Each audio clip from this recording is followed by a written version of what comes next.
Järve tornid Tallinnas ei meenuta sugugi mitte klassikalist betoonehitist, küll aga on need täielikult ehitatud ikkagi betoonist. Ja alates tänasest on need hooned ka tituleeritud kui Eesti parimateks betoonehitisteks.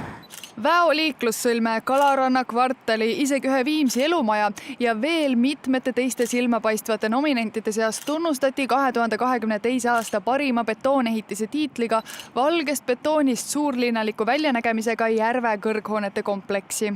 Kandev idee on siin selline hele valge betoon, mis rõhutaks nende kõrghoonete sihvakust ja kergust ja toob esile selle fassaadi tugeva sellise reljeefsuse, mis oli meie nagu püüd rõhutada.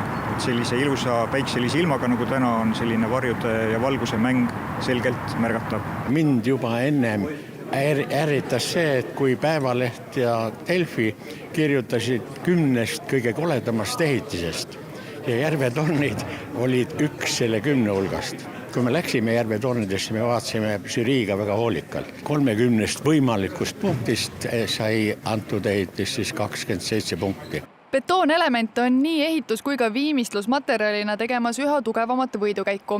Kui kortermajade puhul on see saanud juba üsna tavaliseks ehitusmaterjaliks, siis elumajade ehituses on betooni kasutamine siiski haruldasem, kuid kiires tõusujoones. Selle tõestuseks ongi see, et viimaste aasta betoonituse konkursil on olnud siin üheaastase vahega 2 väga ägedat eramut on võitnud peaauhinna. Mõlemad asud siin samas Viimsis, mitte väga kaugel meist.